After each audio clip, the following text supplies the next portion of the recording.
সাকিব আল হাসান ৩৭ পেরিয়ে ৩৮-এ চলে আসলেন। একটা সময় বাংলাদেশের অধিকাংশ মানুষ নির্দ্বিধায় বলে দিত, বাংলাদেশের জান, বাংলাদেশের প্রাণ সাকিব আল হাসান। কিন্তু এখন সেটা বলে না, অনেকেই বলে না। যার সবচেয়ে বড় কারণ হলো আপনি নিজে। কারণ আপনি কিছু কিছু বিতর্ক সৃষ্টি করেছেন, যেগুলো না করলে হয়তো মানুষ এখনও চোখ বুজে বলে দিত, বাংলাদেশের জান, বাংলাদেশের প্রাণ সাকিব আল হাসান। আমরা সাকিবিয়ানরা এখনও সেটাই বিশ্বাস করি। আপনার অনেক বিতর্ক আছে যেগুলো আমরা যুক্তি দিয়ে সাপোর্ট করে গেছি, কিন্তু কিছু বিতর্ক আছে যেগুলো আপনাকে সাপোর্ট দেওয়ার মতো যুক্তি খুঁজে পাই না। আপনার জন্মদিন 24শে মার্চ। আপনার সকল ভক্তরা, আপনি বারবার সবসময় বলে থাকেন যে আপনার ভক্তরা দুনিয়ার শ্রেষ্ঠ ভক্ত। তো আপনার ভক্তরা, সেই ভক্তরা আপনার 24শে মার্চ, আপনার 38তম জন্মদিন পালন করার জন্য যে প্রস্তুতি নিতেছে বা প্রিপারেশন নিতেছে, কিভাবে উইশ করবে, কে কীভাবে কাজ করবে, নানানভাবে প্ল্যান করতেছে। ঠিক তার দুদিন আগে আপনি একটা বিতর্কের জন্ম দিলেন, যেগুলো আসলে একটা ভক্ত হয়ে মেনে নেওয়ার মতো না। 22শে মার্চ রাতে আপনি সন্ধ্যার দিকে আপনি যেই পোস্টটা করলেন একটা বেটিং সাইটে, এটা আসলে প্রত্যাশিত না। আপনার কাছ থেকে এটা আশা করিনি। 2022 সালে আপনি এরকম একটা সাইটে কাজ করার জন্য আগ্রহ প্রকাশ করছিলেন, কিন্তু বাংলাদেশের মানুষ, আপনার ভক্তরা সবাই এটার বিরোধিতা করছিল, যার কারণে আপনি সেখান থেকে নিজেকে প্রত্যাহার করে নেন। কিন্তু আবার ঠিক 3 বছর পরে আপনি সেই কাজটা করলেন, যেটা আসলে আমার মনে হয় না অনুচিত কাজ হয়েছে, উচিত কোনো কাজ হয়েছে। বাংলাদেশের মানুষ আপনাকে এখনও ভালোবাসে। বাংলাদেশের সবচেয়ে বড় ব্র্যান্ড আপনি, বাংলাদেশের সবচেয়ে বড় পরিচিতি আপনি, এটা সবাই মেনে নেয়। তার প্রমাণ বিগত কয়েকদিন আগে যে হামজা চৌধুরীর সাথে আপনার তুলনা করে যে সাংবাদিকরা বিতর্ক করছিল, সেখানে আপনাকে সবাই ডিফেন্ড করে, সবাই আপনাকে সমর্থন দিয়ে প্রমাণ করে দিয়েছে যে আপনিই বাংলাদেশের 1 নাম্বার জনপ্রিয়, আপনিই বাংলাদেশের 1 নাম্বার ব্র্যান্ড। কিন্তু তার কিছুদিন পরে আপনি যে বিতর্কটা তৈরি করলেন, আসলে সেটা আশা করিনি। অন্তত আপনার যে জন্মদিনের আগে ভক্তরা প্রিপারেশন নিতেছিল যে আপনাকে কিভাবে উইশ করবে, সেই সময় আপনি এই বিতর্কটা সৃষ্টি করলেন, যেখানে আসলে অনেক ভক্ত হয়তো এখনও সমর্থন দিতেছে, কিন্তু যেহেতু আমি একজন মুসলমান হিসাবে এটা সমর্থন দেই না।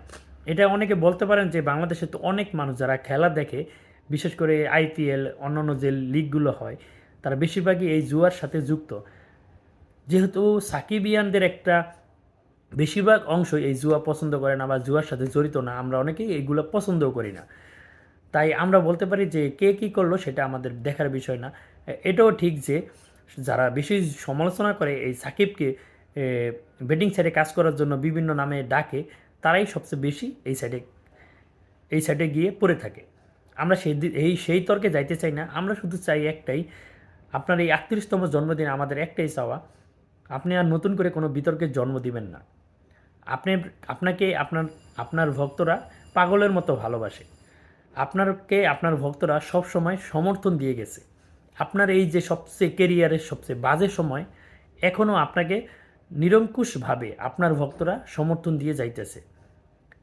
কিন্তু আপনি আসলে যেই কাজটা করলেন, আসলে এটা আসলে সমর্থন দেওয়ার মতো না। আপনি আশা করব আপনার যে ভক্তরা, আপনার যে ভক্তদের জন্য হলো আপনি এই সমস্ত কাজ থেকে নিজেকে বিরত রাখবেন। আপনি 2022 সালে যেরকম নিজেকে এই কাজ থেকে প্রত্যাহার করে নিয়েছেন, আশা করব এবারও আপনার এই কাজ থেকে নিজেকে প্রত্যাহার করে নেবেন। আপনার 38তম জন্মদিনে এইটাই আপনার কাছে চাওয়া। আপনি কখনো ইমোশনকে প্রশ্রয় দেন না, ইমোশনকে কাজে লাগিয়ে মানুষকে নিজের দিকে আকৃষ্ট করতে চান না। এই ধরনের অনেক নজির আপনার ভিতরে আছে, যার কারণে আপনাকে অনেক বেশি আমরা ভালোবাসি। আপনাকে ভালোবাসি এই কারণে, আপনাকে বিসিবি থেকে পর্যাপ্ত সুযোগ বা সাপোর্ট না দেওয়ার কারণে নিষেধাজ্ঞার সময় আপনার যে একটা মনক্ষুণ্ণ বা আপনার মনে যে একটা কষ্ট, সেটা এত কষ্ট থাকার পরেও আপনি চুপ ছিলেন, কোনো প্রকার কোনো সিম্পাতি নেওয়ার চেষ্টা করেন নাই। এসব কারণে আপনাকে আমরা ভালোবাসি। কিন্তু এই ধরনের কাজ যেগুলো একটা মানুষের জীবন ধ্বংস করে যায়, একটা পরিবার ধ্বংস করে দেয়, সেই সমস্ত কাজে নিজেকে আর জড়াবেন না। এটাই আপনার এই 38তম জন্মদিনে আপনার একটা মানে নিঃস্বার্থ ভক্ত হিসেবে আমি বলতে পারি যে এখন পর্যন্ত নিঃস্বার্থভাবে আপনাকে ভালোবাসি, কখনো আপনাকে নিয়ে সমালোচনা করি না, এখনও সমালোচনা করি না, এটা আপনার ব্যক্তিগত ব্যাপার। কিন্তু ভক্ত হিসেবে চাওয়া, আপনি নিজেই আর কোনো বিতর্কের জন্ম দিবেন না। এটাই আমার, এটার জন্য এখন এটা বলা। তো কখনোই আপনাকে সমালোচনা করিনি। তাই আপনার কাছে অনুরোধ থাকবে যে সেই শুরু থেকে 2009 সাল থেকে, যখন 2009 কি 8 সাল থেকে যখন আপনি খেলা শুরু করছেন, তখন থেকে আপনাকে সাপোর্ট দিয়ে আসছি, এখনও দিতে চাই। আপনি আর নতুন করে কোনো বিতর্কের জন্ম দেবেন না, এটাই আপনার কাছে অনুরোধ থাকবে। আপনি যেভাবে আমাদেরকে সবসময় মাঠে ক্রিকেট খেলে আনন্দ দিয়েছেন, সেটাই আপনি দিবেন। আর আমরা ভক্তদের একটাই চাওয়া থাকবে, আল্লাহর কাছেও এটাও চাবো যে আপনি মাঠের মানুষ, মাঠে আমাদেরকে অনেকবার হাসিয়েছেন, অনেকবার আমাদেরকে আনন্দ দিয়েছেন। সেই মাঠ থেকে আপনি হাসি মুখে আমাদেরকে মানে আনন্দ অশ্রু ঝরিয়ে আপনি মাঠ থেকে বিদায় নেবেন, এটাই আমাদের চাওয়া। এটা আমরা ভক্তরা সবসময় চাই, এটার জন্য আপনার সুযোগটা হয়, এটা আমরা সবসময় চাইব। আপনি দয়া করে আপনি আর নতুন করে কোনো বিতর্কের জন্ম দিবেন না। আপনি এই ধরনের ক্ষতিকারক, যেই সমস্ত সমাজের জন্য ক্ষতিকর, এই সমস্ত সাইটগুলো থেকে নিজেকে প্রত্যাহার করে নেবেন। আপনার একান্ত ভক্ত হিসাবে এটাই চাওয়া থাকবে। অবশ্যই আপনি সেদিকটি অন্তত সেটা দেখবেন আপনার ভক্তদের জন্য, সেটাই চাওয়া, আর কিছু আপনার কাছে চাওয়ার নাই।